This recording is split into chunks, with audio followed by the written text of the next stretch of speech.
All systems go. Clear for liftoff.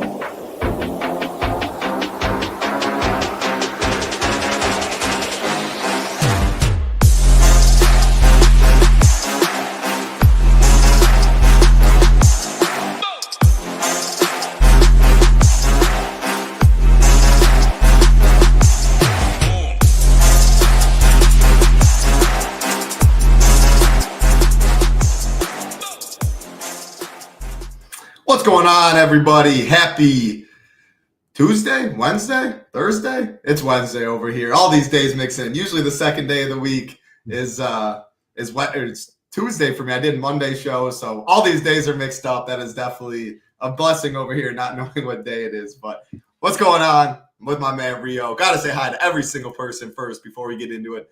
Buckner, Sean Sullivan, Nate D, Jason Turner, Wins-A-Lot, Ricky, Colin, Roddy, Daniels, Cody, Roberts, Lyle, SHIPIT Nation, Mark, Michael W, Gangrene, Wardo, Nadesify. Hey, Nades, guess what I wore for you? I was going to shout you out. I'm going to throw Rio in first. Then I'm going to show off the NHL Stone, though. Not the slate plan, not where all the goods are at, but shout out to Nades. Absolutely crushing the NHL streets. Huge, huge night for many, including Nades over there. So I had to rock. Little hockey hat, Tampa Bay Lightning.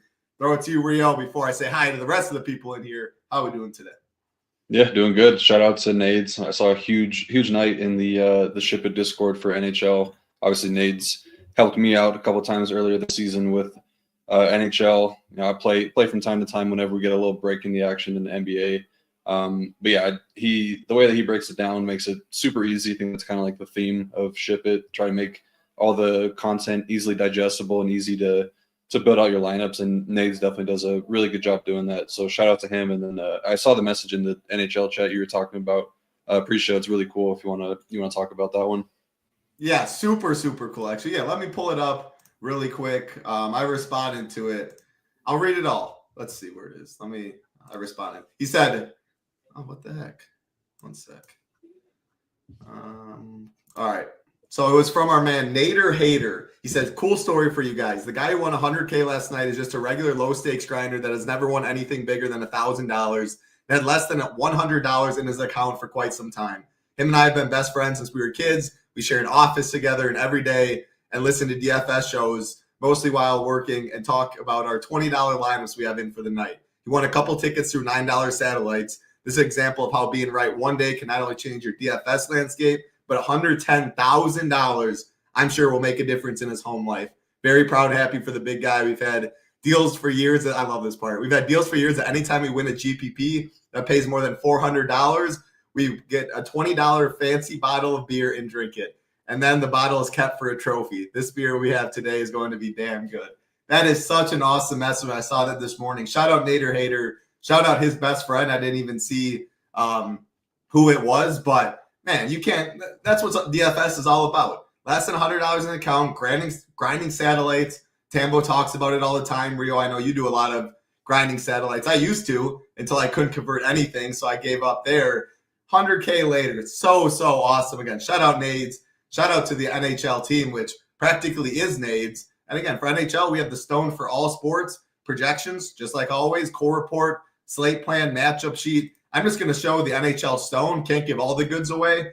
It makes it so easy. So anyone that doesn't know hockey, and I know we have 9 games NBA. We'll get to it right after this. A lot to talk about there.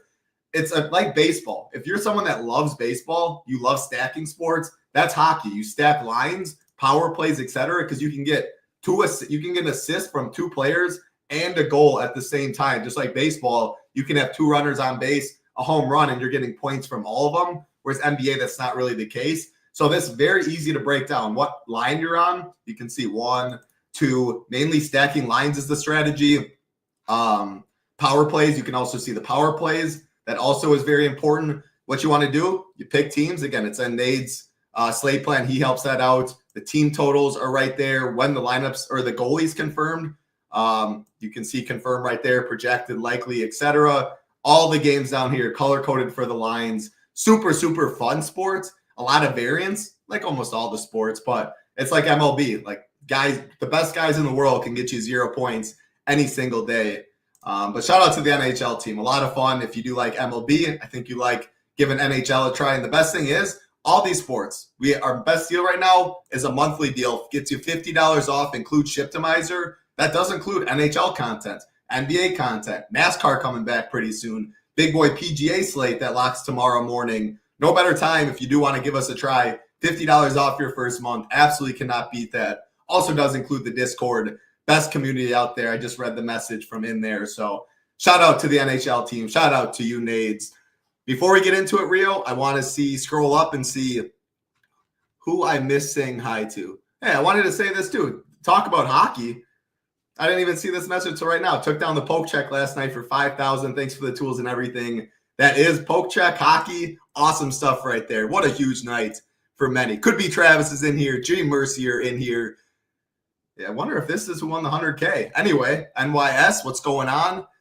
Lack Oat Kid. I'm going to call you Kid. What's going on? Philly Phantom, Charlie, Jason. I already think I said hi to Russell, Ricky, Daniels, Jake, Michael W, Daniels, Jordan, AZ.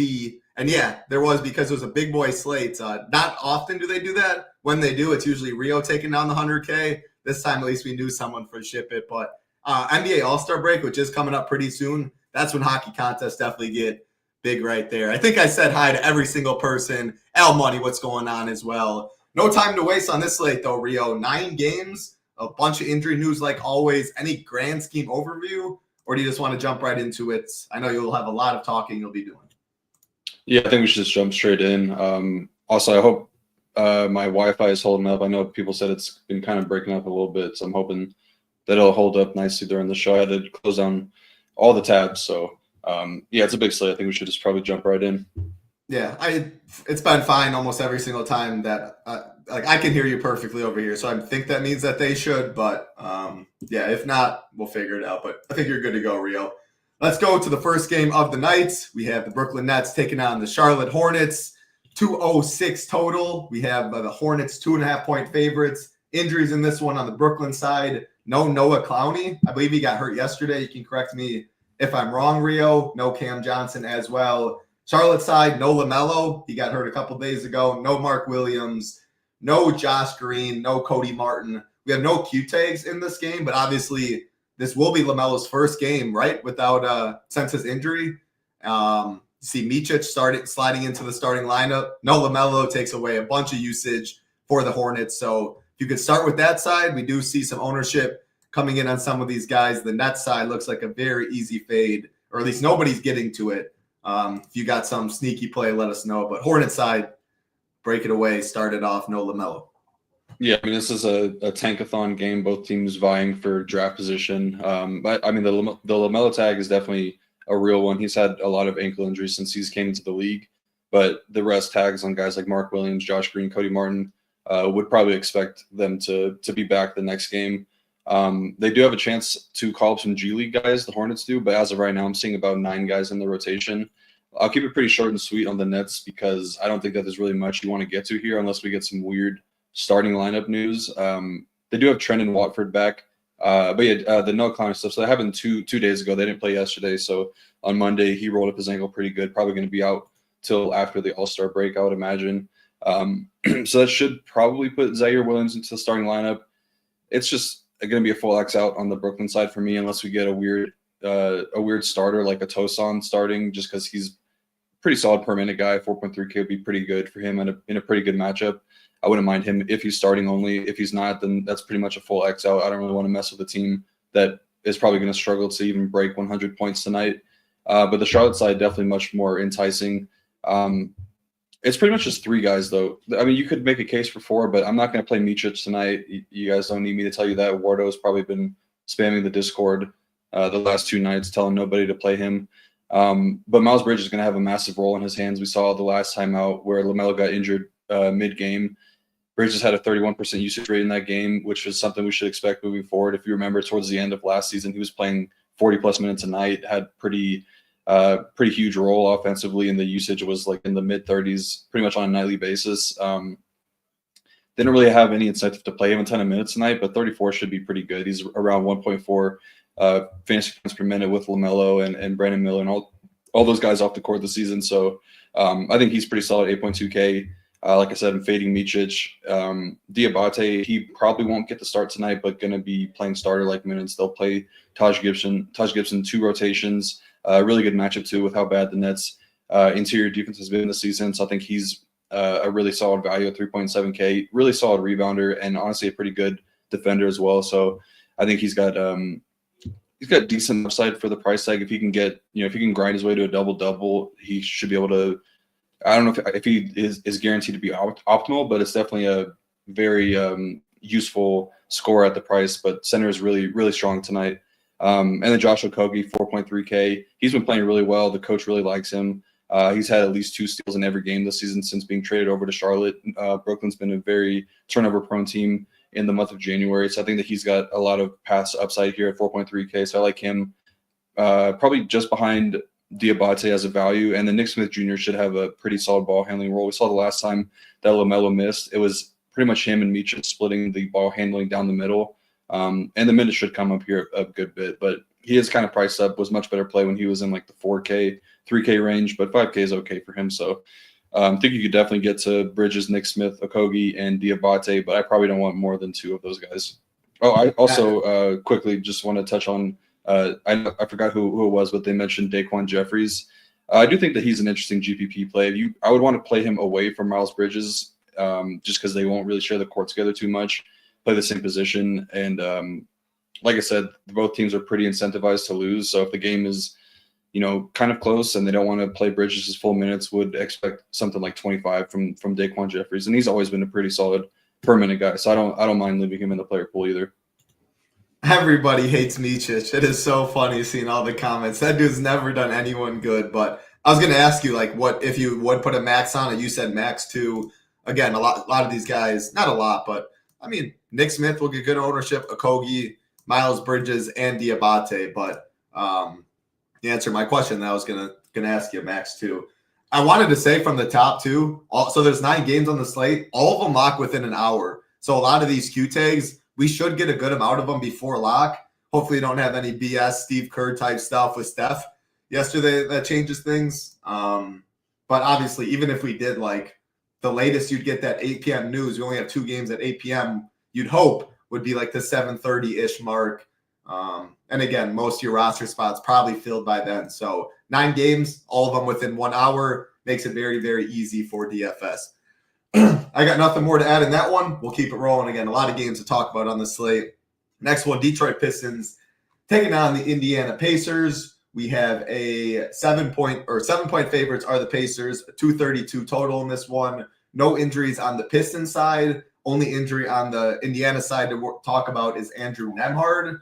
In terms of ownership in this game, don't really see much. I mean, looking at the Stone too, we have Jalen Duren for double digits. We have Pascal Siakam for double digits. My feelings on Siakam. Anytime that dude gets even a bit of ownership, 0-0 upside. Now will come the big 50 piece.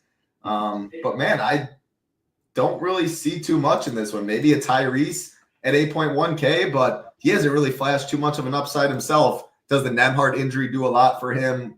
Another game that I'm not really loving in DFS wise. Talk to me about it.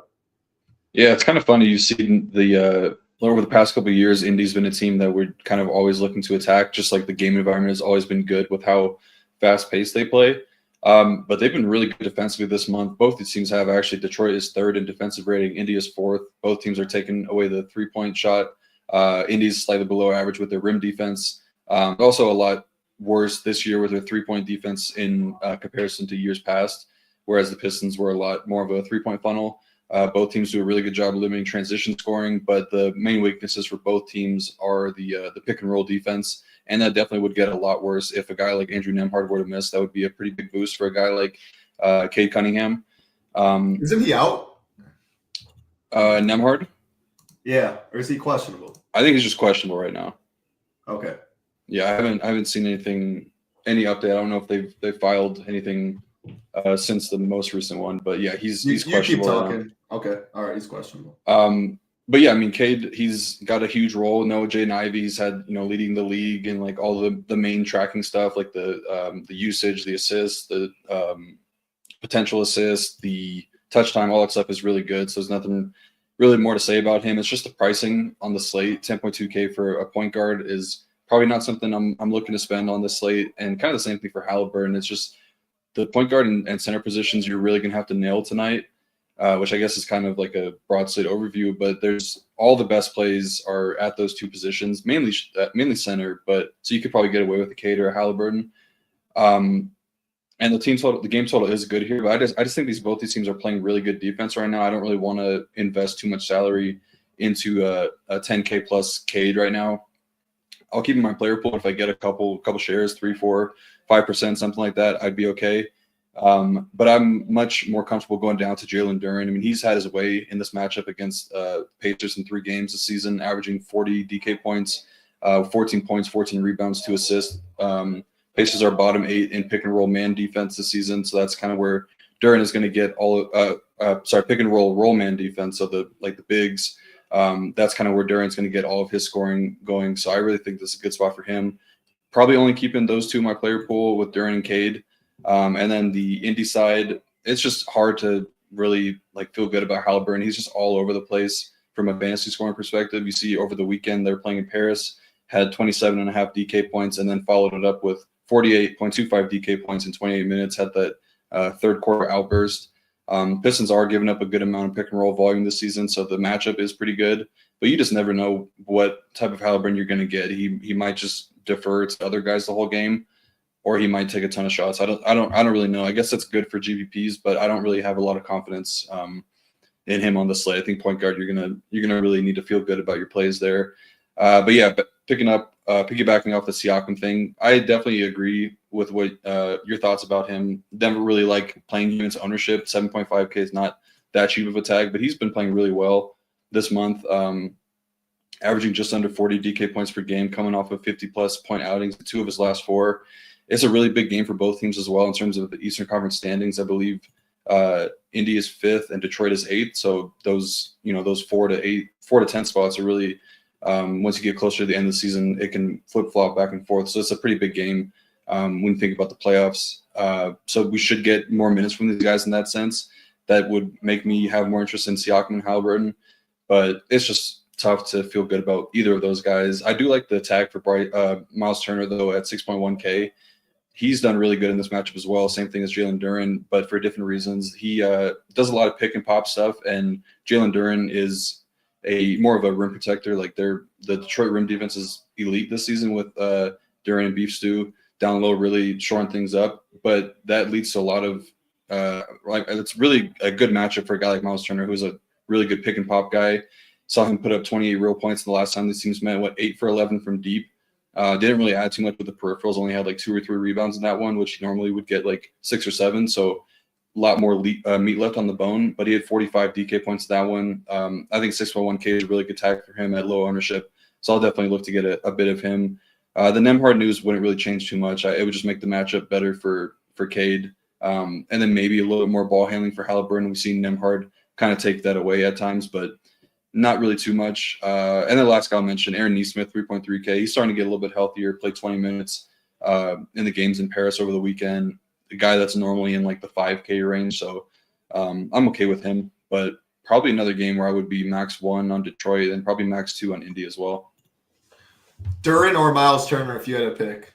And again, center's so loaded, I'm not sure how much I'd want to go both of them. Maybe you have a different take on that, but if you had to, I guess, answer that question first, would you be fine Turner, Duren in the same lineup? And then who would you prefer if you had to pick? Yeah, I'd be okay with them in the same lineup. Just neither of them are really big foul drawers, but I do think that the matchup is probably a little bit, or the upside is a little bit better for Miles Turner just because the minutes can really get up into the 36, 37-minute range, whereas Duren, you're very rarely seeing him get to 30. So I just like that the minutes are more there for a guy like Miles Turner. That makes sense. And yeah, Tyrese, he was cooking. He didn't come back in the 4th, I don't believe. I had that game on. I mean, they just were blowing out San Antonio. But if he got that last stint, 7 minutes, 8 minutes, he would have had a big boy score. The problem is it's very few and far between on his big scores. I guess that could be, like you said, could be good for GPPs, especially at low ownership. But if I'm building one team, it's really hard for me to click Tyrese in that team on a 9-game slate. MME, 20 teams plus. There's no way I'd X out a Tyrese, but if I got none, I would be fine there. Not really a game like these first two that we're talking about. We have a big slate in this next game, a lot of really good plays. So if I had nobody in the first two games, I would totally be fine with that as well. So this next game, definitely not the case, though. Think you want some pieces here. The Toronto Raptors taking on the Washington Wizards, 230 total, 5.5-point favorites are the Raptors. Injuries in this one, Grady Dick questionable, Kelly Olynyk questionable. Washington side, Alexander Sarr is out. What that means, Joval probably continues to start at center. Talk about a loaded center position. Joval definitely in that conversation. And again, so just going to the last game, you see Miles Turner 7%, Jalen Duren 11%. Both of them are a little more expensive than Joval. He's 24%. So if you are looking at pivots, Rio just said he liked Duren, he liked Miles Turner, both for a lot less ownership. That is one way. If you have a really chalky lineup or something, you want to make a pivot, 2v2, that is something you can do. But on paper, Joval looks very strong in this matchup. Just looking at the ownership in all these, Poole getting a good amount, Keyshawn George, Kuzma getting some, Koulibaly, nobody above, only one guy above 7K, one in the 6Ks, and everyone else below 6K on the Wizards. So definitely offer a good amount of value. Pace in this game pretty good as well. Raptors side, curious to hear how much you think the Grady Dick Q tag matters. Again, Jakob Poeltl looks like a solid center play. RJ Barrett, Scotty Barnes. You're saying like max 2 in some of these spots. I think I could get to 4 guys in this game and be fine with it. Maybe that's a little much on a 9-game slate. So I'm going to throw it to you right there. Would you be comfortable with 4? Could you get to 5? This looks like a game I want to target for sure. But again, big boy slate with 9 games. Yeah, I think this is a game you're probably going to have at least one of these guys across most of your rosters. There's just so many good matchups up and down the board, and especially when you add in the injury stuff. I don't know if you mentioned the Grady Dick news, but Q-tag, right? Yeah, Q-tag. It's not huge news in terms of just like adding or subtracting a high usage guy into the lineup, but he's a starter and he's playing a good amount of minutes, and that would open up a starting spot likely for Bruce Brown, who's already been kind of eating into his minutes a bit. But yeah, the Sarr news obviously going to have probably Joval in the starting lineup, and we've seen him just crush in minutes when he's given the start. But yeah, from like a matchup perspective, the Raptors actually playing pretty solid defense as of late. Their on-ball defense, kind of mentioned it last couple of weeks when they reintroduced Davion Mitchell into the starting lineup or just back into the rotation. You add on a very solid on-ball defender, which is an area they were really struggling with, guys like Quickly out there, or even when Quickly was out and they just weren't playing Davion, their on-ball defense was really bad.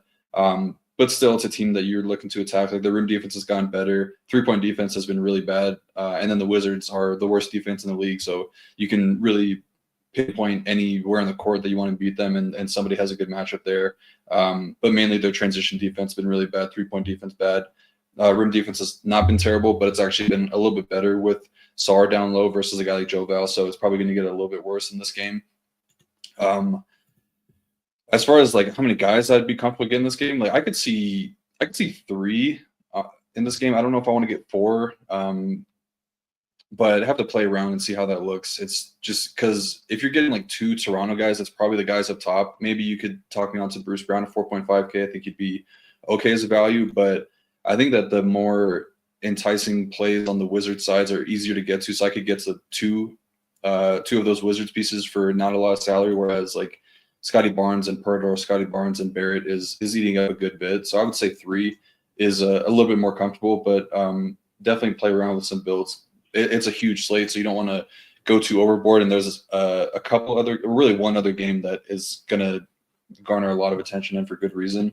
But yeah, as far as this game goes, though, I think Scotty Barnes and RJ Barrett are both in really good spots here.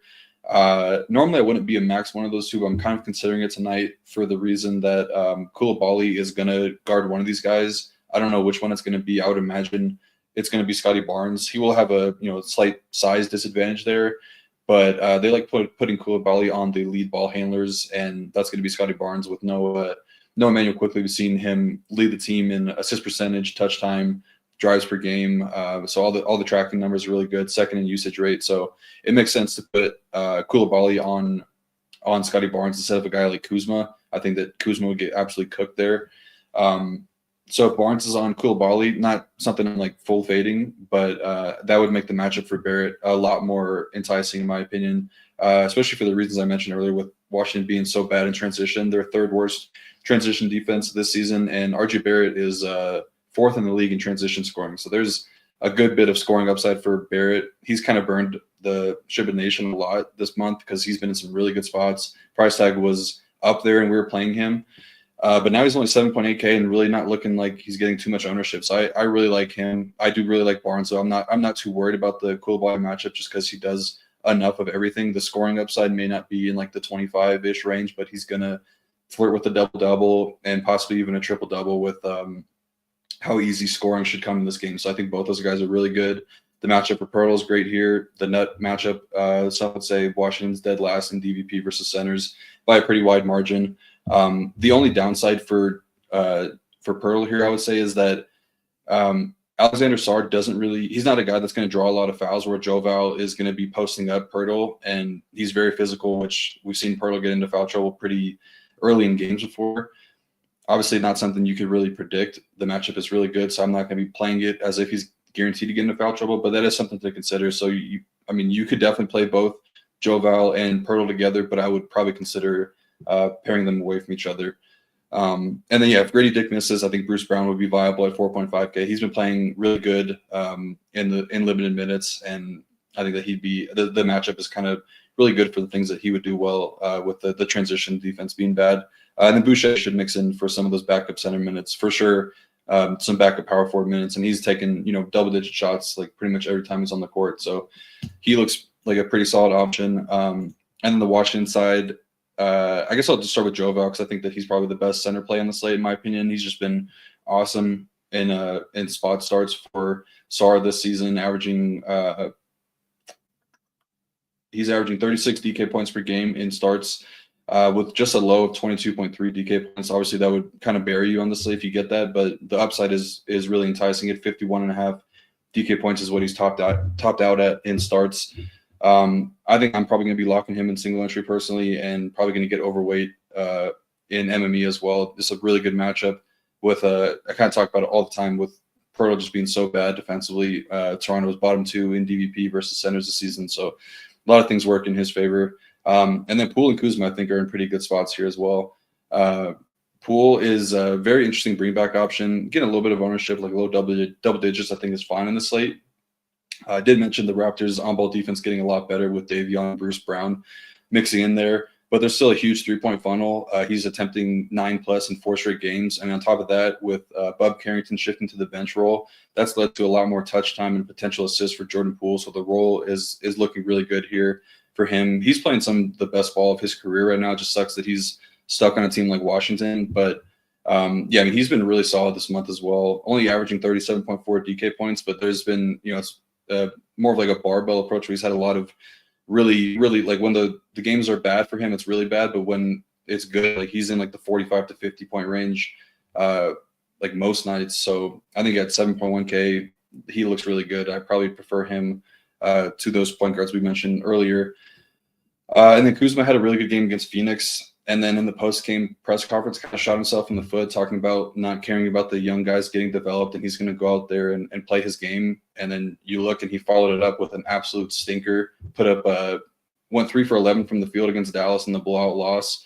When he's on the court, he's going to take a ton of shots, and he's playing 32+ minutes. He's probably too cheap.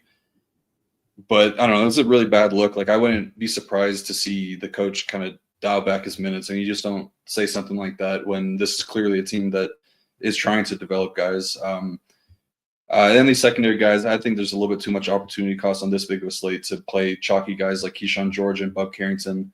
I like Poole, like Joval on Washington, okay with Kuzma, and then really like the 3 guys up top for Toronto.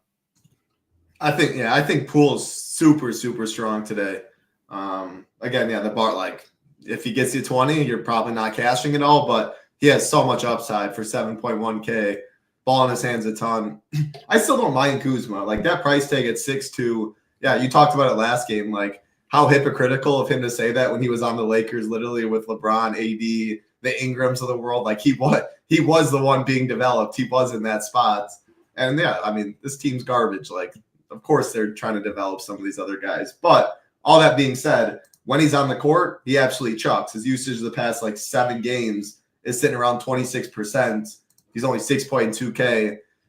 Would you play Poole and Kuzma together? Would you be fine with that? Or do you think if they truly hit their ceiling, it's going to be one of them and then the other one takes more of a backseat? And then if you do play both of them, do you want to run back on Toronto? Yeah, that's what I was going to say. I think that when you can look back even in that Phoenix game where both of them had really good games, 56 for Poole, and then Kuzma had 52. So yeah, you could definitely play them two together. I definitely would be interested in getting somebody on the bring back. You're kind of building a mid-tier build at that point.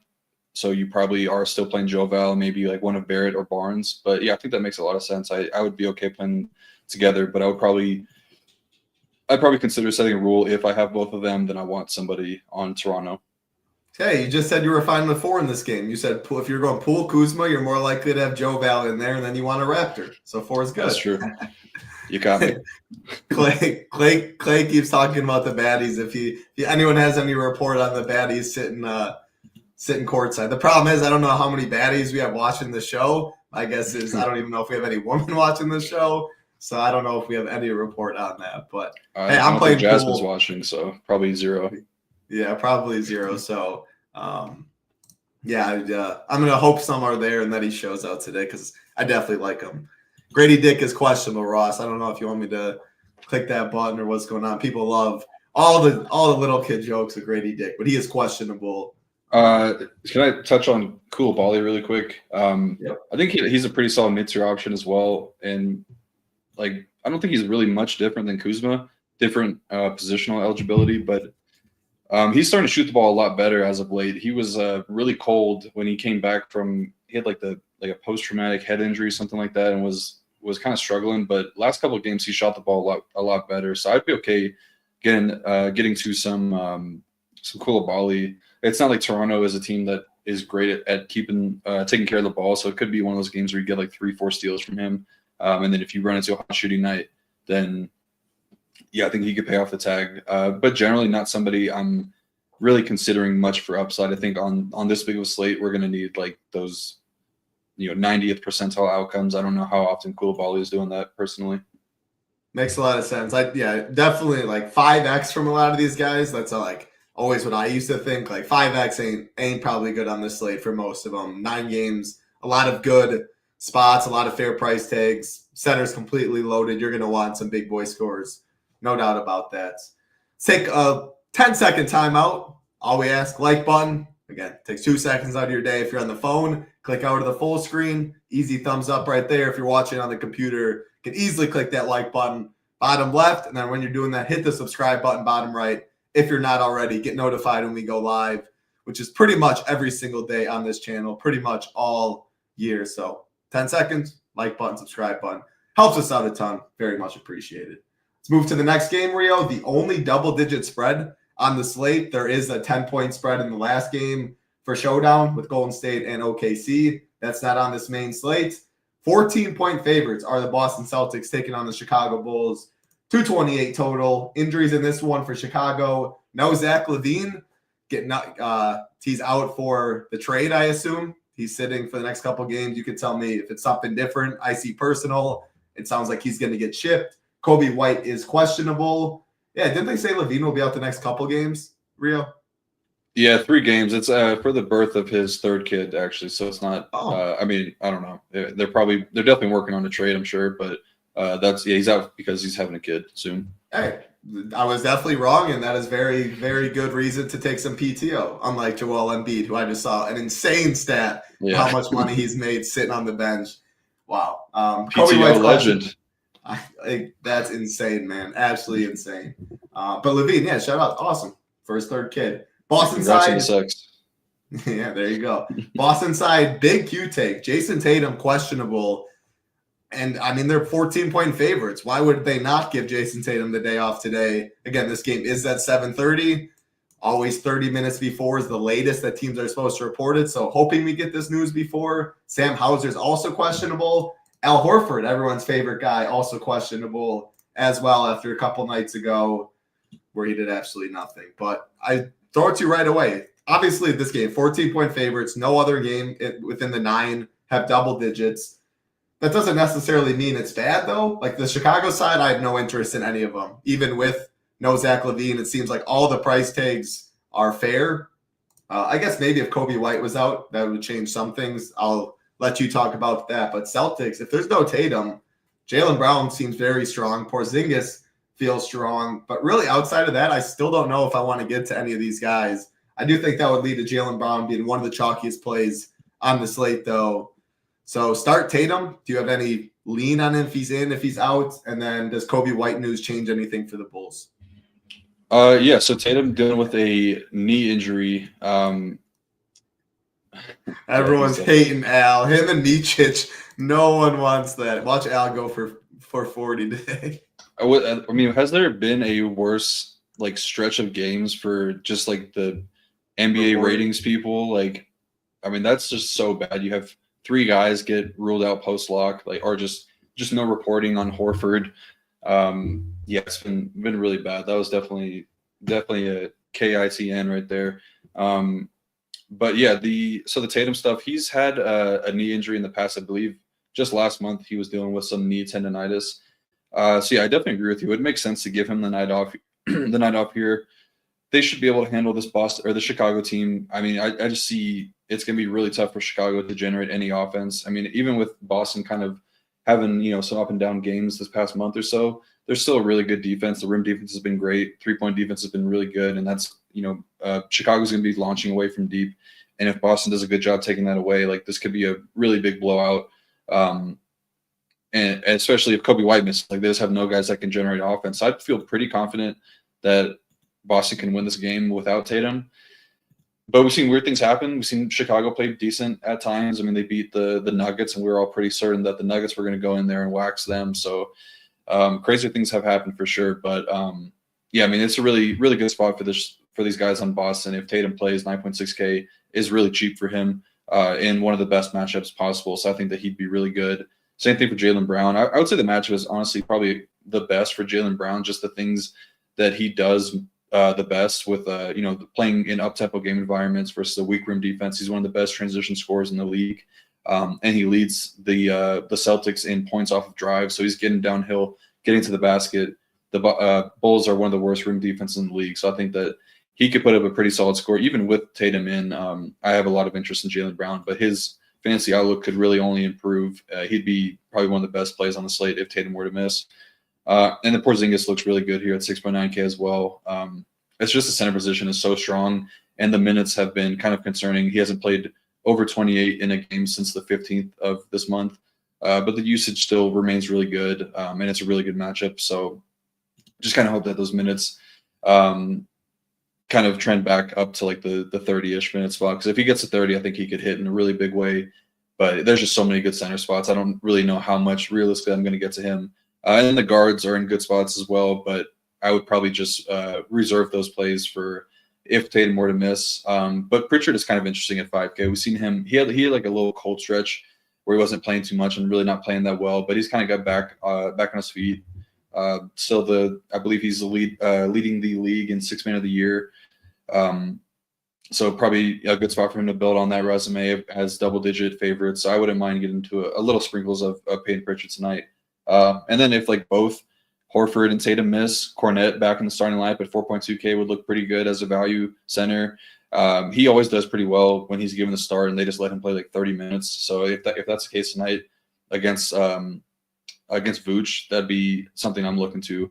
But yeah, I agree with you. I think the Chicago side is kind of a full X out right now. You can make the case for Giddey just because he's doing a lot of everything and is always a triple-double threat, but it's a really tough matchup, and I don't know if Chicago can hang around with how good Boston is on defense. So you would say, yes, Iowa is too expensive? Yeah, it's just going to be tough. We have Kobe White returns. Like I don't know how – they just have so many guards that kind of do the same thing. It's going to be really tough for him, I think. Yeah, I think crossing off the Bulls is pretty easy on a slate like this. If Tatum's in – so you really want that fourth quarter stint, don't you think, on this 10-gamer? Like if Jaylen Brown or Tatum, if they're absolutely blowing them out and they don't get there, it's tough. If you think this game somehow stays close and Tatum and Brown do get their fourth quarter stints, I mean, I think Tatum's very strong at 9.6, Brown at 7.6, probably max 1 for me. Yeah, I would definitely max 1. You would as well, Rio? Yeah, I'd be max 1 of Tatum and Brown, but probably be max 1 of all the guards, and then I think you're okay with Kristaps just kind of floating around. I like it. But yeah, if Tatum misses, that definitely will change. Like Jaylen Brown will probably be one of the chalkiest plays on the slate, no doubt. Guard forward eligibility, great price tag. Drew would maybe get a bump and stuff like that. But Drew, I mean, I'd say the same thing every time. I love the guy. He's just not a DFS. He's just not a great DFS player. He will be passive. He knows his role. He knows White wants the ball. Brown wants the ball. KP wants the ball. Pritchard's more aggressive when he comes off the bench playing with the other guys. So, yeah, I still wouldn't love Drew, especially if he does get some ownership. Yeah, you play Drew in competitive games against Eastern Conference opponents where he's going to get like 34 minutes. Like you don't play him in games where they're double-digit favorites. Like he's going to defer a lot. I like it. You couldn't have said it any better, Rio. Let's keep it moving. Next game on the slate. Still plenty to talk about. Cleveland Cavaliers taking on the Miami Heat. 7-point favorites are the Cavs, 224.5 total. Miami injury news, there is none. Obviously, the Jimmy Butler fiasco still going on. Hopefully that ends pretty soon. Cleveland side, big injury news here. No Darius Garland today. No Karis LeVert. Sam Merrill questionable. And that Merrill Q tag actually means a lot more than you would usually think on a slate. Obviously, already without Garland, LeVert, pretty thin. I guess I don't know if thin's the right. The backcourt is a lot thinner than usual. Ty Jerome looks like one of the most popular plays on the slate. Would only be more popular if they were without Sam Merrill. Max Strus, I think he'd be one of the biggest beneficiaries without. If what's his nuts did sit, if Sam Merrill did sit, thank you. Sam Merrill did sit. Max Strus, I think, would be interesting. What I wanted you to mainly talk about, our guy Craig Porter Jr. Does he get a big enough bump if Merrill's out to become a fantasy relevant player at mint price $3K on the slate? Obviously, with 9 games and guys like Ty Jerome 44, Strus 46, there's plenty of guys in that 4K range, 5K range that feel a lot safer right now that I'm not sure you need to dumpster dive. But I wanted to throw it to you right on that note. If there is no Sam Merrill, can we get, or does Craig Porter Jr. have a big enough role? Or are you just jamming the Jeromes, the Struses? I didn't even talk about like D. Mitch, Mobley. Obviously, no Garland. Him resting today benefits those guys greatly. So, yeah, I don't think you can ignore the Cavs situation at all. Heat stuff, Khalil Ware, pretty much him and nothing else for me. But you did mention here, I'll shut you out. His price tag's way up there. You still did, I believe it was you or BJ. I can't remember all the days blending in. He absolutely nuked whatever day that was, though. So I think that was BJ. BJ on Monday against Orlando, 61. Yeah. Shout out to BJ on that. I mean, obviously he ran a little good. He got 47 minutes OT, but 61, 32% usage. I don't know. I'll let you actually start Heat side because I think that'll be a lot less time to talk about. Yeah.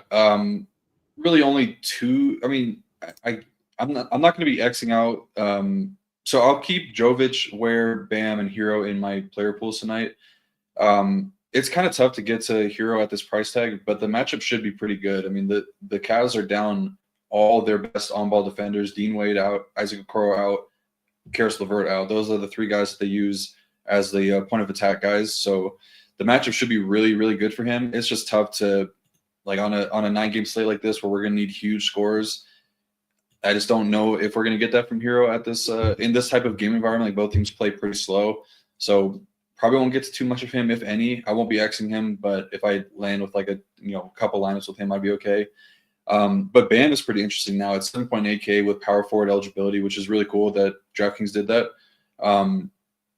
They're kind of unlocking a new like level to their offense with Ware and Bam on the court together. Some positive coach speak about Spoelstra wanting to get Bam involved in the offense more with it running through him. Bam's a really good passer. We saw him put up 9 assists last game. He was 1 assist away from a triple-double. He had that stretch of games where he was, right in like that 7 to 9 range. And I think 7.8K is a pretty reasonable tag for him. The rebounding upside really hasn't taken much of a hit, sharing the court with Ware. And they're going to need a lot of minutes from those 2 guys facing off against the massive front court with Mobley and Jared Allen on the other side. matchup is not good at all. But I just think that there's, a little bit of juice to his price tag at 7.8K. So I don't mind getting to Bam Adebayo. They also they weren't overlapping Jovic, Ware, and Bam Adebayo at all when they first introduced Ware into the starting lineup. They did a lot last game. You saw Jovic play 47 minutes off the bench. He's been really good too. He fills up the stat sheet, so I think that he's a pretty solid play at 5.3K. And then Ware, I think the matchup is pretty good for him. Obviously not, in terms of like scoring around the basket, but he's capable of stretching the court. He's got a really good motor as well. Played 34 plus minutes in 4 of his last 5 games, and 4 of those games he started as well. Good chance for a double-double every time he steps on the court as well. But that floor stretching ability is going to be really useful tonight. The one area that you look to attack the Cavs is with 3-point shooters. That's like the one weak point of their defense. Otherwise, they're pretty solid at taking away everything else. I think that Ware is okay at 6.2K. Another really strong center play. But I probably still would be max 2 of Bam. I'd be max 2 of the Heat tonight. You could possibly even be max 1. And then the Cleveland side, yeah, I agree with you though. The Sam Merrill news is really big, just in terms of guys that are going to be playing, normal rotation minutes. Like he's the guy that's probably going to play 24 tonight if he were in, and if he's out, like who gets those minutes is probably CPJ getting a lot of those. Craig Porter Jr. I would imagine Niang gets a lot as well, and then Jalen Tyson, who's kind of been in the rotation a lot, and then Max Strus. But they're also going to have to add somebody else to the rotation. They do have JT Thor and Luke Travers in the G League. I'm not sure if they're going to be able to call those guys up. But I think Imani Bates is with the team, so maybe they'll sprinkle around like 5 minutes for him, something like that. But yeah, 24 minutes is a lot of minutes to spread out amongst these guys. So I think that the Merrill tag is pretty big. I think Parabay was saying that he had a good chance to start. I think it's going to be Jerome, but I wouldn't be surprised if Merrill was in the starting lineup and they had Donovan Mitchell running the point. But yeah, in terms of the value, I think Strus and Jerome are pretty good here. Jerome definitely probably one of the better values on the slate. He's been really good in a couple spot starts for Garland this season. Only 2, but he's averaged 38 DK points in those games. Should have a really good matchup as well. Seeing Duncan or Tyler Hero on the other side, so the matchup's going to be really good. I like Jerome a lot here. Probably another guy I'm close to locking in single entry. And then Max Strus, revenge game. All that aside, though, like this is a pretty good spot for Max Strus to put up a lot of shots. The Heat play zone at the highest frequency in the league this season. Cavs are one of the best teams at scoring against the zone. And Strus, he knows this team inside and out, how they play defense. So I think that he could pick those spots. And if he gets hot, like he might attempt like 10 3-pointers tonight. And if he makes like 5 or 6 of them, he could pay off in a pretty big way. And the ownership shouldn't get too out of hand. Shooting guard, small forward eligibility is really good for him. So I think Max Strus makes a lot of sense. And then the guys up top, I don't really have a lot of interest in them. Like obviously the role is going to increase a lot for a guy like Donovan Mitchell and Evan Mobley, even Jared Allen to a lesser degree. But these guys just aren't really playing. Like I prefer my spend at 8.4K to be playing like 35, 36 minutes. And these guys have been playing a lot of minutes lately, and even their coach kind of said they want to try to find spots to get them some rest. So maybe, I don't know if they're on a back-to-back, they might be. So Donovan Mitchell might sit tomorrow, but he's still highly unlikely to play like 36 tonight. 34 is probably the high end. And he really doesn't change too much from a point per minute perspective, only averaging 1.24 with LeVert and Garland off the court this season, just slight increased usage rates. It's actually Evan Mobley who's been the biggest beneficiary with a 4.3% increased usage rate and a pretty solid 1.48 fantasy point per minute. Missed a handful of games, so we're likely not seeing a huge minute spike from him. But if he touches 30, I think that he's pretty viable at 7.9K with that power forward eligibility. So I don't mind him, probably prefer him to Mitchell. And then Allen, I think that the center position is just a little bit too strong to get to any of him tonight. I don't really have too much more to add. That last point I think is very, very important though, with like the center and Jared Allen. We talked about a lot of value centers already thus far, and we're going to get to this next game. We got still plenty of games to talk about, so I'm going to keep it rolling. Cat, Jokic, those are 2 really good center plays themselves as well. And we're looking at ownership. This is the perfect segue. 9% Jokic, 11% Towns. Again, ownership is really hard to predict. Like if Jokic was 15, Cat was 20, like I wouldn't be shocked. But it just shows how strong center is. The Joe Vals, the Diabates of the world. You mentioned like Miles Turner, Jalen Duren, Jakob Poeltl. There's a lot of really, really good center plays. A lot of my builds would be 2 centers. But again, because of that, and you only can play 2 max, ownership is going to be in check. This game, though, very, very interesting. 2.5-point favorites are the Knicks. Big boy total, 242.5. Injuries in this one, nothing on the Denver side. Josh Hart's questionable. Like BJ and I talked about Monday, he's always questionable. It seems like he always plays. So I'm going to assume that. I don't have too much interest in too many guys, but the guys I do, I have a lot. Towns, Jokic. I mean, Jokic always. Like, it's a 9-game slate. There's plenty of value. Only more value will open up. It's not like we're going to lose any value on this slate. I still think there's enough to get them. Ownership will be in check. I mean, the dude literally put up 90 plus. Like, give me Jokic in a competitive game. They're dogs in this one any day. Towns on the other side, a big price difference, 9.7K. You talk about it a lot. Like, Jokic's defense isn't great by any means. I think Towns has a lot of ways to get a big boy score in this one. That really is I mean, Josh Hart always has a big game, and I'll let you break it down. I trust your knowledge a lot more than mine. But I look at, like, Jamal Murray. Give me Jordan Poole for 200 less in his upside personally than Jamal Murray in this spot. Maybe you have a different take. Murray still can play 40 minutes and has his big games, but I think it all runs through Jokic. Jalen Brunson at 8.7, like, he just doesn't he doesn't get me the 65, the 60s enough on this slate. I don't love him. And Westbrook, he looks like he's getting a little ownership at 6.3. The last, 10 games, he hasn't got more than, 34 DK points. Just feels like it's like Jokic, and then all those other guys are eating into each other, like MPJ is going to chuck, etc. Where at their tags, I just don't know on a 9-game slate how often they're going to hit their true 90th percent outcome. So it's really the centers for me. But I'll let you, maybe you can talk me into something else. Yeah, I mean, there's a lot to talk about in this game. Obviously, the game total is kind of where you start things off. It's the highest on the slate by a pretty wide margin. I think that Boston-Chicago game is probably right behind them, and then Toronto-Washington. But yeah, I mean, huge game total, close spread, 2 things you really love to see on a slate. I mean, ownership is not really that out of hand, which is, I mean, this game to me is probably one, along with that Toronto-Washington game, that I want to have a lot of exposure to. I remember BJ mentioned it on the show just about how we've kind of said, like, it's easy to just say, like, min 1 Knicks guys. It's been a little bit tougher as of late because Tibbs has been expanding the rotation, and it's worked out. They're playing really good ball right now.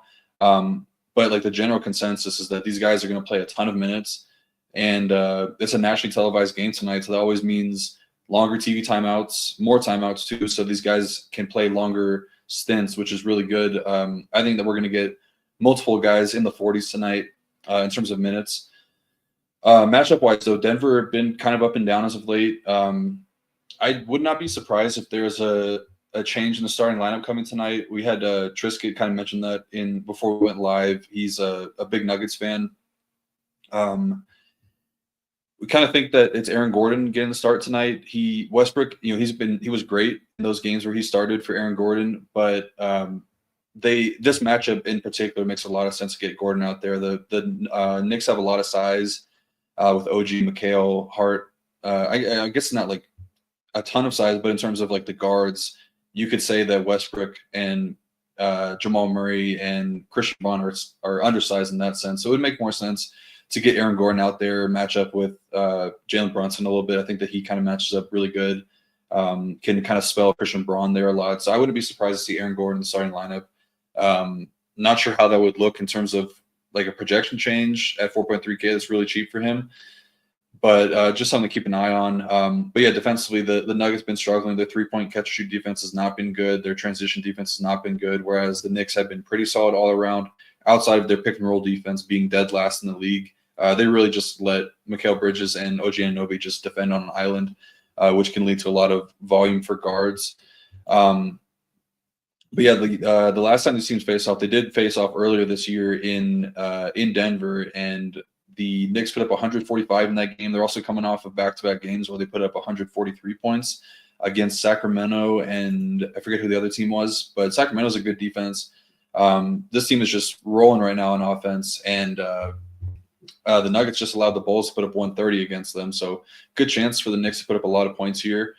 I'll start on their side because I don't know, it just makes more sense to start on that side in my opinion. But yeah, Cat was really, really good on both ends of the court the last time these teams faced off. He put up 30, 15, and 4 against Jokic for 61.3 DK points. We kind of saw that come to fruition where Jokic didn't really play the toughest defense, but he actually held Jokic in check as well. I just think that matchup-wise, he's a pretty good fit to guard against Jokic.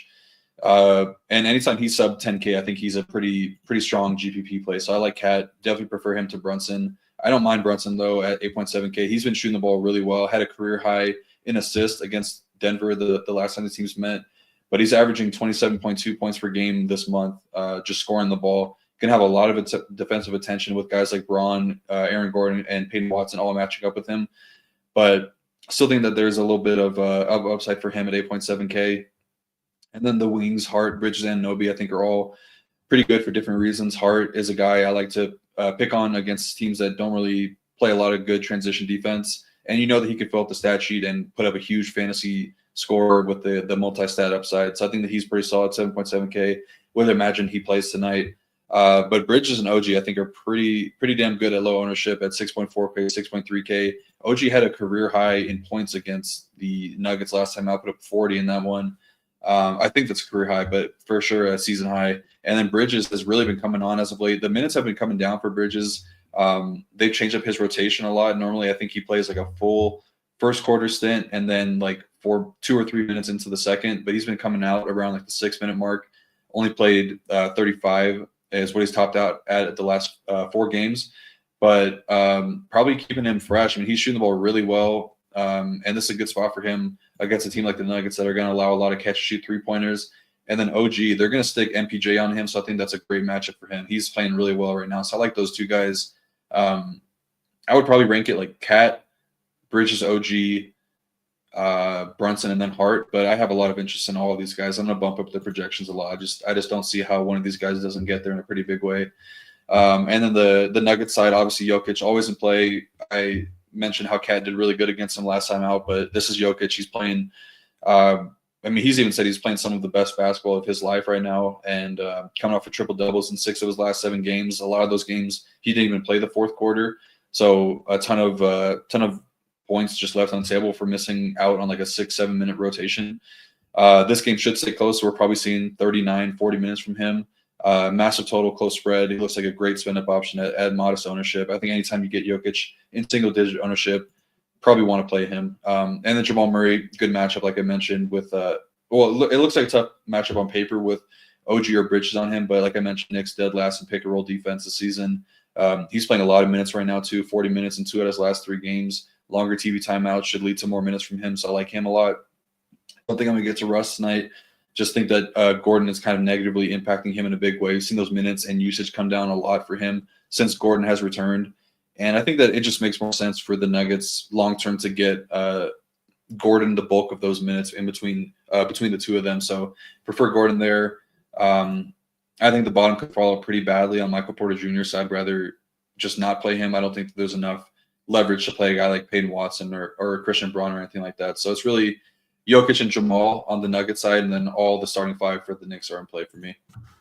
Is Bridges, like, he's taking a minutes hit and he's coming out earlier, but is he playing more with like the backups? And his usage has been great the past 2 games, even with the last minute. Like, I would sacrifice a couple minutes for a lot more usage of shooting the ball, playing with more bums, which, again, I don't know if that's the case, but with what you mentioned, it seems like it would make sense. Sorry to go off mute. So he's been coming out like the 6-7 minute mark and then playing a full second. So he does get a little bit of minutes away from Josh Hart and Jalen Brunson, which could lead to more usage because Hart is kind of like your point forward, and obviously Brunson is going to dominate the touch time when he's out there. So definitely helps him a lot being on the court with guys like McBride and Precious Achiuwa and Campaign. Things like that. So yeah, I think that it makes a lot of sense that the usage has come up as he is staggered a little bit away from Brunson and Hart. Yeah, that's what I was wondering. I got really nothing more to add. By far, the center plays are still my favorites on the slate, but you made a lot of cases like the OG, the Bridges. They're going to be super, super low owned. So it makes a lot of sense. All I got to say is find someone that loves you as much as Wardo loves his New York Knicks. That's all I got to say there. Love you, Wardo. Talk about another guy always in the Discord, having some fun. No better spot to be. SHIPIT Nation Discord, just SHIPIT Nation, period. Again, if you do want to join us, we have weekly, monthly, 6-month, and annual packages. Our best deal right now. Ship 50 gets you $50 off your first month. Does include ShipAdvisor as well. 3 games left. Rio, great job. Home stretch. Sacramento Kings, Philadelphia 76ers. 8-point favorites are the Kings. 232 total in this one. Injuries for Philly. It is a back-to-back. And what in the world is J.J. Redick doing, putting Bronny James in the first quarter? Buddy just got cooked every single play by Tyrese Maxey. Couldn't make a bounce pass to AD at the elbow when he had him sealed, which is a turnover. Shake my head. Anyway, that's beside the point. Joel Embiid still out, of course. Paul George out. Andre Drummond out. Caleb Martin is questionable. Also, shout out Ricky Council. I didn't know that man had it like that. He was putting on a show yesterday, having some fun. Kingside, no injury news there. I'll throw it right to you in this one, Rio. Kelly Oubre. Well, I say that, then I was going to say something else. Kelly Oubre looking like he's going to get a decent amount of ownership. He's been great as of late. Justin Edwards, does Caleb Martin injury news impact him? Can we go back to Tyrese Maxey? I think pretty clearly yes. Kingside, they are sounds like shopping Fox, or at least he's on the block. Not sure if that means anything to you in a spot like this. Sabonis, I think, is another very interesting center play who's getting very, very little ownership. 58, 62, 65 his past 3 games. Yeah, break down this one. Under center 76ers team makes Sabonis a little interesting to me. Yeah, for sure. Definitely agree with you there. It's a back-to-back for Philly. They won pretty handedly last night. They were kind of in control of the game for most of it after Anthony Davis got injured. So probably, not too tired of legs. They're still playing Maxey and Oubre a ton of minutes. So I would imagine they're pretty much fully healthy, but it is a nearly double-digit spread. So, I mean, is there a chance that they punt the game away and sit Maxey, something like that? I wouldn't be too surprised to see something as we get closer to lock, so just keep an eye on that. But, yeah, Kings have a pretty clean injury report. The Fox trade is for sure coming. I mean, it's like a couple days away. He's I don't know. He's a very like Jimmy Butler-esque in the terms of the way that he's trying to like push him way out, but less toxic. Like he's not making a big scene. Obviously, the Mike Brown stuff wasn't a good look, but they screwed up. They should have built around my man Tyrese. I guess this year it's been a little tougher for Tyrese. It's not looking as bad, but I still think that was a big mistake. But and all they do is breed guards. Like, dude, how do the Kings have that many great guards every single year? It's a good problem to have, I guess, but they don't never do any. Like, they're never a team in contention. So I don't know what's going on. Shout out my man Spread Astaire. Haven't talked to him a little bit, but always enjoyed talking ball with him. Big Kings fan, and he hates the organization. So many of you probably know Spread. Shout out to you, Spread. But yeah, keep it going, Rio. Halliburton's a Kentucky guy too, right? No, he's Indiana, right? Well, he was from Wisconsin. Then he went to play at. I don't know. How do I not know this? I'm not even gonna look. Keep talking. I'm gonna think. I don't want anyone in chat to say. Yeah, let you guys figure that out. Do a little trivia. But yeah, there's some really, really big matchups here that I think that the Kings could really take advantage of. Talk about it a lot when Joel Embiid and Drummond are sidelined. You don't really think of those guys as like great rim protectors, but Yabu is undersized, and not under talented, but just not the best defender. He's definitely more of like a true power forward, I would say, like a stretch 4. And they just have to play him as a center. They have Adem Bona behind him, who I would say is more of a prototypical big man, but you just don't really know like how much talent he truly has. The rebounding for Philly has been awful this season. They're dead last in the league in rebounding. Iowa State. Rim defense. Yes. Iowa State, that's what it was. I knew it. I didn't look. I had the hand up there the whole time. Yeah, I was like, what? That was pissing me off. Iowa State. All right. Keep going. I was wondering if it was Kentucky for some reason, because I know that Kentucky is like that's where guards, like every good guard has come out of Kentucky pretty much. Yeah. I'm disappointed in myself, but I got it without looking. Yeah, it was Iowa State. So that's tight end university, isn't it? That's where like Kittle went, and is that right? No, that's Penn State's tight end university. That's George Niang is Iowa State. Talk about a hooper at Iowa State. George Niang could ball. All right, we got to get back on track here. So yeah, the rim defense has been really bad for the Sixers all season long, and their rebounding been awful. I think it's a really, really good spot for a guy like Sabonis. Their transition defense not great either, and then also the on-ball stuff has been pretty bad, losing a guy like Caleb Martin.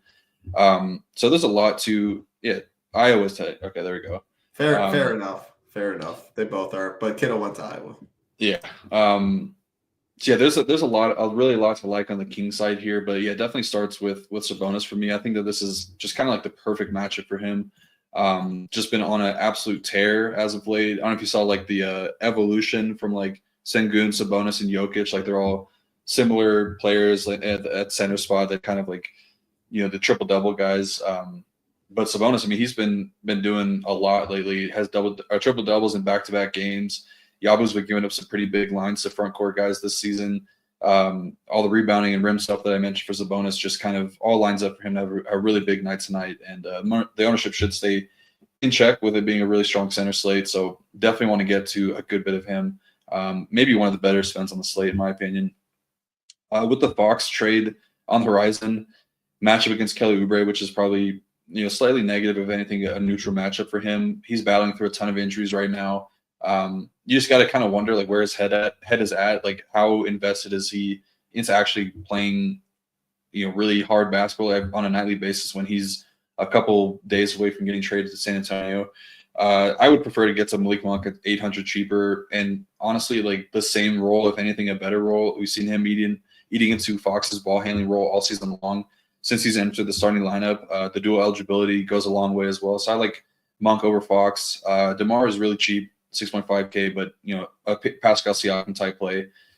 Just not like a crazy amount of upside there. I do think Keegan Murray is pretty interesting at 4.8K, though. He's a really good rebounder. And we could see those rebounds spike against this awful rebounding team. So 4.8K, really solid price tag for him.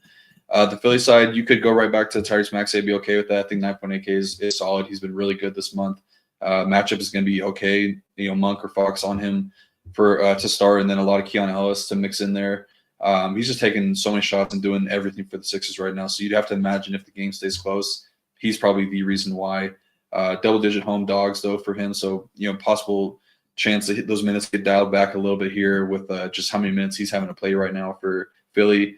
But Kelly Oubre, really solid option, 6.1K. The minutes are always really good. The price won't budge. Really good matchup for the Kings, for him, with the Kings being a huge three-point funnel, a huge catch-shoot funnel. He's been rebounding the ball really well, playing close to 40 minutes a night. So I think he's very solid. And then if Caleb Martin misses, like, I don't know, I guess Edwards and Rookie Council are in play. I don't know how much better they would look. I probably still would prefer Justin Edwards because he's probably going to start.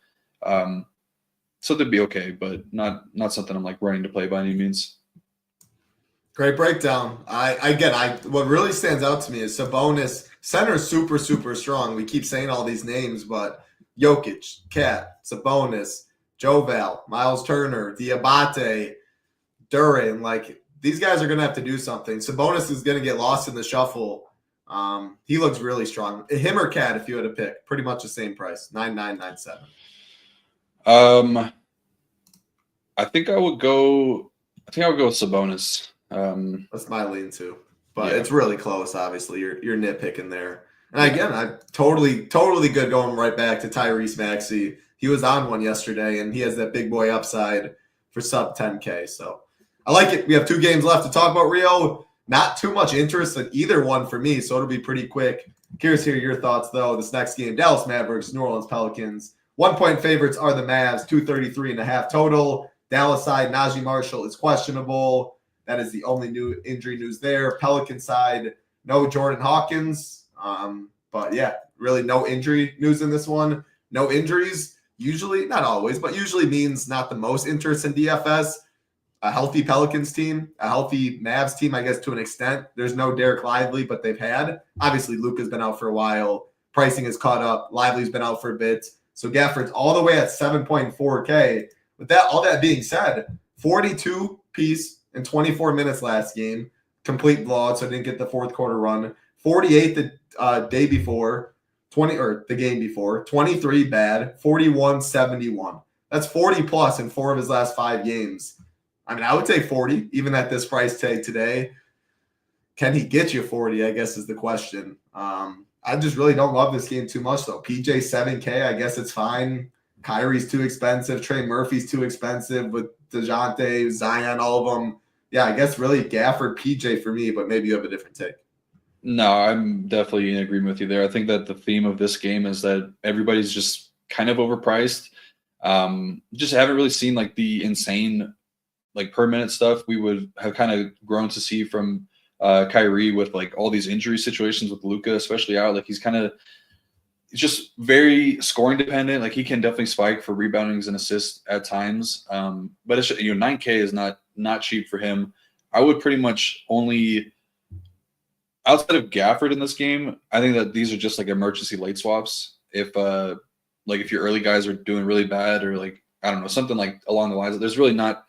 It's kind of tough because the slate is locking in an hour, so you're not going to get a ton of information. But that's really all I would look to in this game is kind of late emergency late swaps. I'll say that the matchup is great for Daniel Gafford. Like you said, he's been on a tear as of late. Jason Kidd has pretty much come out and said that he's going to have to carry the load for the centers right now. They signed that Kyler Kelly kid. Actually, I don't even know if he's a kid. I think he might be like 27 or something. But he made his debut. He's not going to play like normal rotation minutes. They're going to probably mix in like, I don't know, Prosper at the 5 a little bit. But like the most likely thing is Gafford playing 30 to 32 minutes. And at that tag, I think he's definitely viable. He's shown huge upside. The 70-pointer, who was that against? Against Charlotte, which is like kind of the same, like a similar matchup. If anything, the ones versus the Pelicans is much better. We've just seen Missy just get absolutely torched by opposing big men as of late. I mean, the Pelicans are right there in the league, like bottom of the league in terms of rim defense. They've been getting killed by opposing big men. So I think Gafford is still pretty solid at 7.4K. Good chance he gets less than shuffle. You're probably looking at the high end or low end for centers tonight, and he'd probably be pretty low owned. But I think that he could be in your player pool. It's just like it's very unsafe click because I know what I'm getting from the guys up top. Like I know I'm getting 50 to 60 or 70 from like the Cat, Sabonis, Jokic guys, and then the guys down low. Like it's just there's less opportunity risk paying 5.4K for Joval when Daniel Gafford is 7.4K. But all those reasons considered, that's why he's probably going to be low because everybody's probably thinking the same thing I am. So yeah, I think he's good, but don't really love too much else on the Dallas side. You could play a PJ, but I don't know. It's expensive. And then yeah, all the Pals are pretty much too expensive as well. They will be without Jordan Hawkins, which does kind of tighten things up a little bit because they have Brandon Boston Jr. on like a 2-way deal, and he can't really. I think that they're saving his games for later on, so he's probably not playing tonight. So yeah, they could be pretty thin at the guard position. So I mean, we've already seen like heavy minutes from DeJounte, CJ, and Murphy. But yeah, all these guys just kind of feel a little bit too expensive. I think Zion and DeJounte are the two guys I am most likely to play. It's just tough because Zion hasn't touched 28 minutes or hasn't gone over 28 minutes in a game this month. So they're extremely cautious with his minutes. The matchup for PJ, I would say, is on the slightly worse side of things with how solid PJ's been as a defender since coming over to Dallas. But the Wizards did put up a good amount of rim points on Gafford the last time out. And Zion's, he's difficult to guard when he gets the ball in his spot and can get downhill.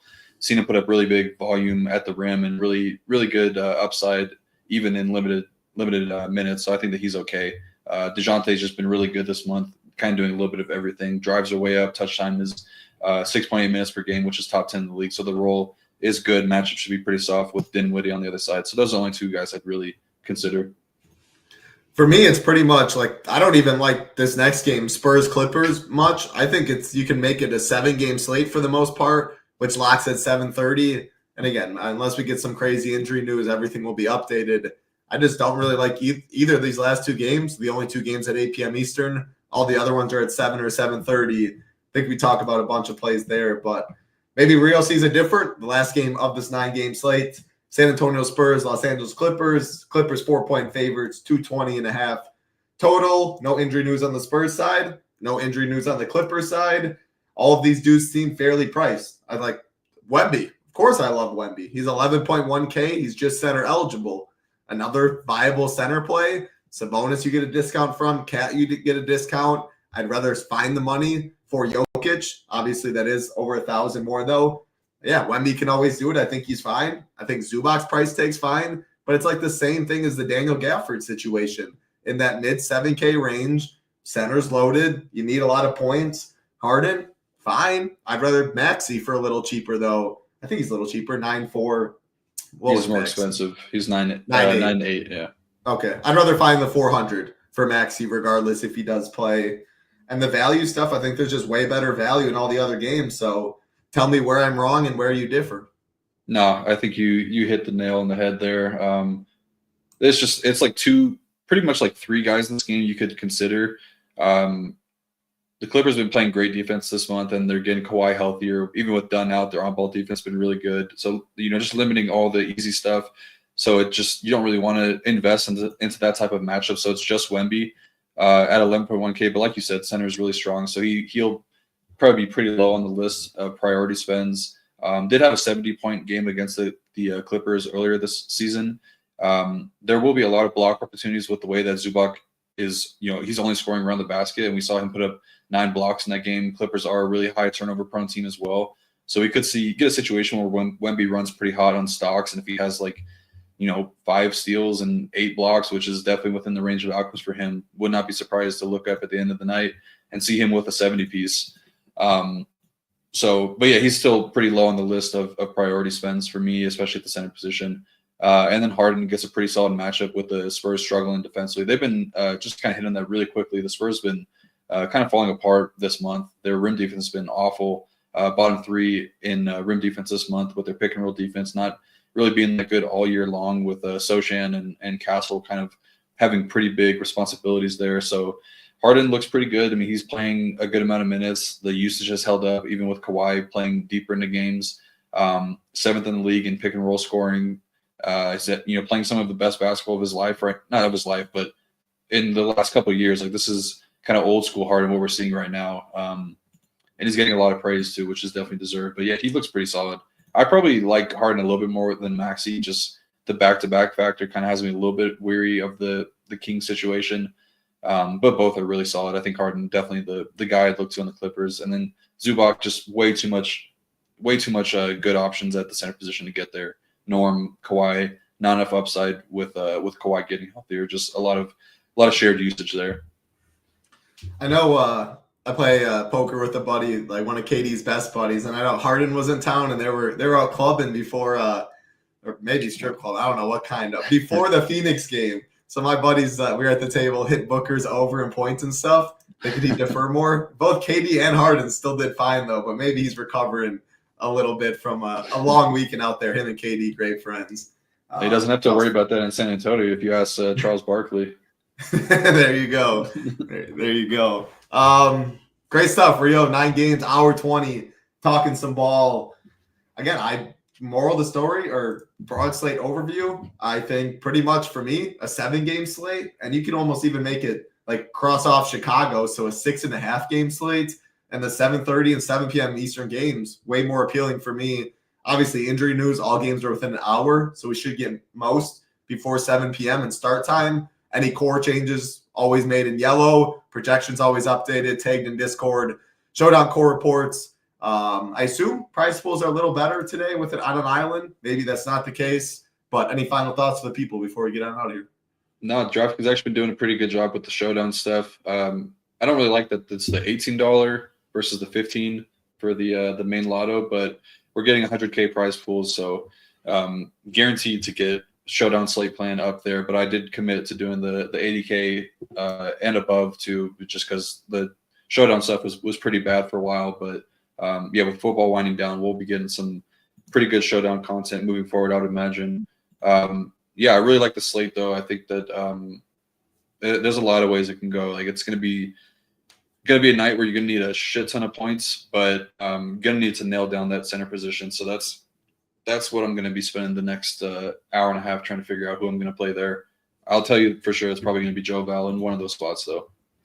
I like it. What I also like, little $5 today, Rio. You bet your ass I'm in that $5 tonight. Oh, yeah. Always prefer that than the 15 stuff. I know you necessarily don't. I'm more of a nit, so it's easier to fire more in there. The problem is you do have to be perfect, real perfect with 71,000 people. But hey, throw 4 lineups in there, $20 if you want. You got a chance at 100K. How often can many people say that? But awesome stuff as always, Rio. You and I will be back tomorrow, assuming that there's 4 games or more. I did not look at the schedule, but I assume so. You and I will be back tomorrow. Ham, BJ on Friday. Awesome stuff as always. Again, last time, if you do want to join us at the Nation, no better deal we have going on. Ship 50 gets you $50 off your first month. Includes Shiptimizer, includes all the sports. And again, shout out to Nades and the NHL crew. Absolutely crushing it last night. Looking to run it back again tonight.